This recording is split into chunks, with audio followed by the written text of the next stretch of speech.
E ainda falando sobre a desocupação dos bairros do Bom Parto, Bebedouro e Mutange, nós vamos agora ao vivo com o repórter WT, o nosso Williams Tavares, que vai trazer informações sobre denúncias que chegaram, inclusive, até a OAB Seccional Alagoas, tá?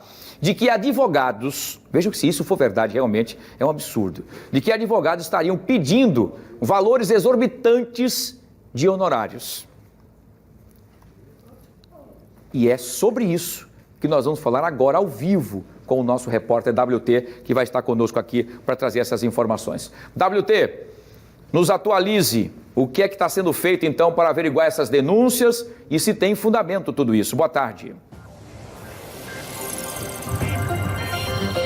Boa tarde, Wilson Júnior. Boa tarde para quem acompanha o Fique Alerta. A OAB tem investigado, Wilson, uma suposta extorsão praticada contra moradores do Pinheiro e região. Sobre este assunto, nós iremos conversar agora com o doutor Leonardo Moraes, ele que é secretário-geral da OAB.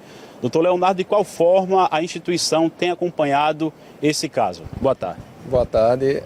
A gente queria primeiro desmistificar algumas questões que ficaram meio em claro, né? Todo mundo que é servidor público, seja concursado ou por cargo em comissão, ele, portanto, por conta do seu trabalho que é desempenhado, ele recebe seu salário, né? Os seus vencimentos, o seu subsídio. A mesma coisa acontece com a advocacia. O advogado, quando trabalha, ele recebe os honorários advocatícios, de modo que aquele contrato firmado entre o advogado e o cliente são os seus ganhos que vai manter a sua família e seu sustento. Acerca dessas eventuais acusações que chegam, claro, a OAB possui um tribunal de ética que está pronto para apurar qualquer tipo de comportamento. Claro, ultrapassado devido ao processo legal, observando se há fundamento ou não nesse questionamento, nesse problema, a OAB, então, ela tem um tribunal que é feito para apurar esses fatos. Agora, uma coisa que me chamou a atenção seria uma suposta acusação da prática de um crime de estelionato.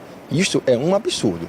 No momento que o advogado firma um contrato particular com o cliente, jamais existe a prática do estelionato. Jamais ele se utiliza de um ardil ou de um meio fraudulento com o fim de causar um dano a alguém e se beneficiar desse mesmo dano.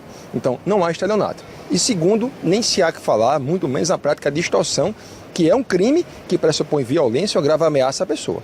Qualquer, como eu digo, questionamento que exista acerca de eventual contratação de uma relação privada entre cliente e o advogado deve ser resolvido entre as partes. E qualquer eventual excesso, temos, portanto, um tribunal de ética que pode sim apurar qualquer eventual problema. Alguns moradores desses bairros afetados, principalmente do Pinheiro, procuraram a OAB e manifestaram essas reclamações. São casos que chegaram lá, são pouquíssimos casos. Como eu disse, a relação que envolve advogado e cliente é uma relação privada, mas qualquer excesso ele pode sim ser apurado.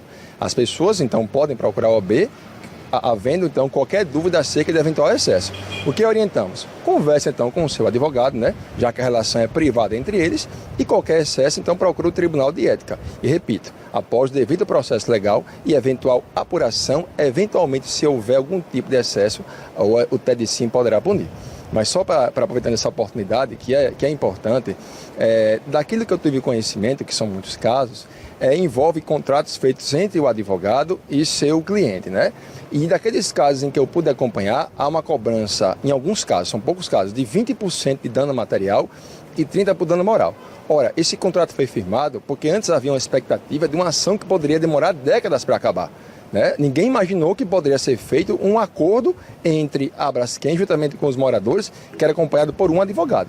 Mas nada impede que nessa relação privada o cliente venha então procurar o advogado para eventualmente até reduzir o valor de honorários contratuais. Mas repito, é uma questão contratual, uma questão privada, é uma questão que vive na esfera meramente administrativa e é inadmissível que se taxe da prática de extorsão ou de estelionato.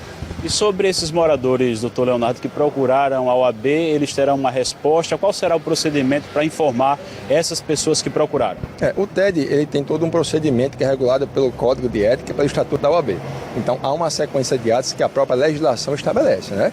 Então, nesse caso, é possível que, em havendo excesso e após a apuração, que haja eventualmente uma punição, mas antes disso, como eu disse, insisto, é interessante que as partes conversem, né? Alinhem a relação do direito privado, mas eventuais excessos, eles podem, após o devido processo legal, serem punidos. Muito obrigado pelas informações. Voltamos ao estúdio. É com você, Wilson.